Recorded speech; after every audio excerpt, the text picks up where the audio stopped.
So this is the second part of the faculty of the Vancouver Island School of Art exhibition. So I thought I'd start by looking at my favorite painting in the show, which is this little painting. It was done in Dawson City by Jeremy Herndl. And one of the things with our gallery now is we're trying to work with the colored walls just to see how it can play off work.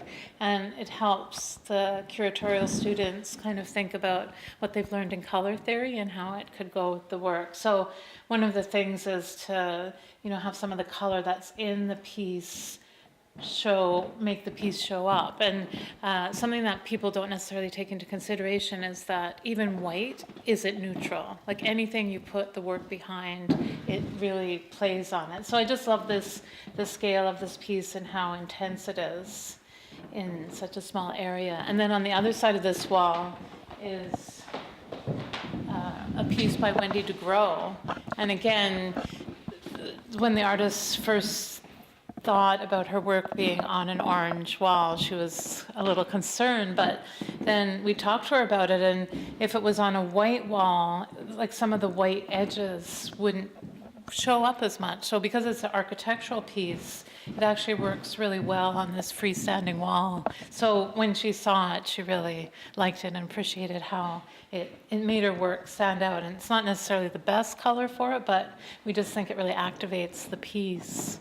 And then these pieces here are by Tara Nicholson. So they're photographs of just these sort of places that her photographs tend to look really casual, as if almost snapshots. But then when you look close at them, you could see she really pays attention to details. Like I love in this one with the sort of unmade bed, and then you could see how the light is going through these glass pieces. So in all of them, there's really like beautiful details. And then there's two small pieces by Jeroen Witlid, and he is, this is actually a painting of a statue. So kind of coming from that European tradition of painting. And here's another piece by Jeremy Herndl.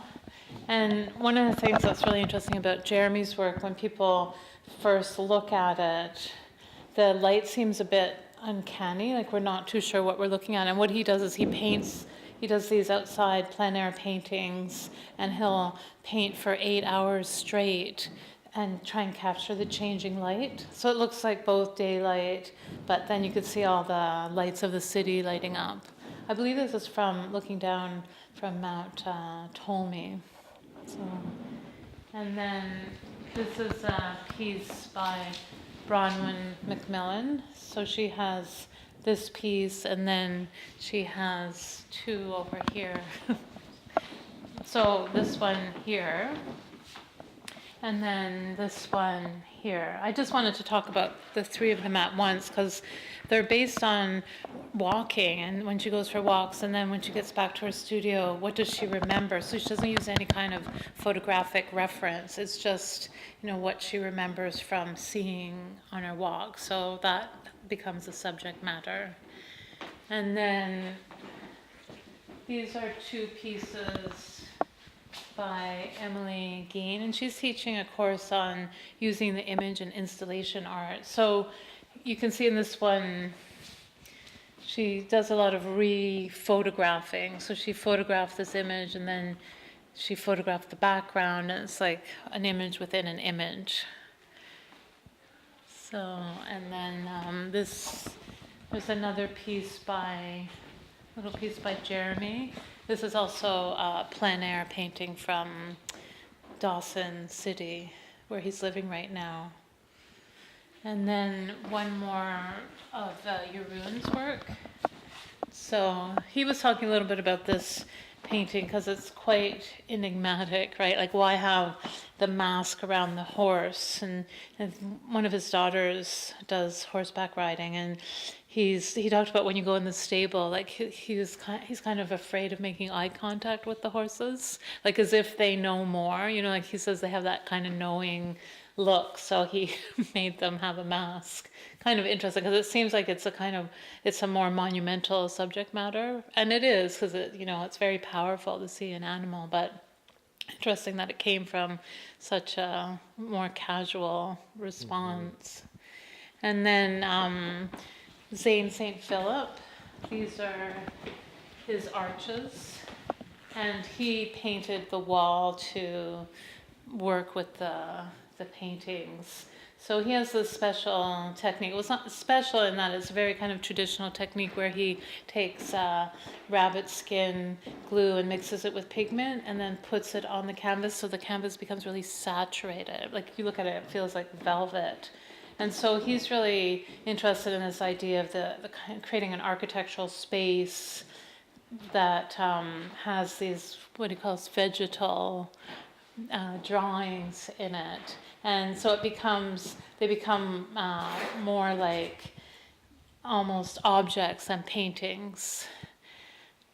They're both paintings and objects. And I think that's one of the reasons we chose to put them on the floor, just to really kind of emphasize their objecthood. And then when you get closer to them, you really start observing sort of the qualities of the paint. You really start thinking about the paint and the surface. You can see how the surface kind of shimmers. And that's in part by the special technique. So, and I really love how they're human scale. Like you do feel like they're doors you can go through. So they're not just a painting of something, they are the thing itself. And then we'll just finish up with my work here. So these are work that I call the Anthropocene botanicals, being that the Anthropocene is the new geological era we're living in. I mean, it hasn't officially been defined, but a lot of people are talking about it as the time when like man has more influence on the actual geology and climate than ever before in history. And I read a lot about the early explorers like Alexander Humboldt, who was discovering plants for the first time, and there's such a period of optimism. And so my work, I still have that optimism in that they're beautiful plants, but they've lost their color in some way. And also to think about how all these plants are mixed. You can't tell what one is like. I mean, some people could identify them, but you can't identify them so much as individuals. Like in certain areas it starts coming apart. And it's actually a really old-fashioned 17th century technique that when they used to make those big bouquets of flowers, I always thought artists would just sit down and paint them, but I recently discovered that they would paint them over a year or 2 years because they would have to wait until the flowers were in season.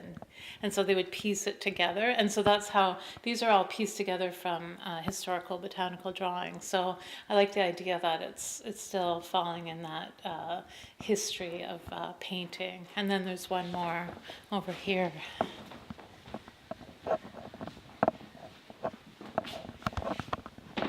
So they're composed in a collage-like manner and coming up with my own sort of, they almost become a singular object. Welcome everyone to come and see this wonderful exhibition, and it's on until December 11th at 5 p.m.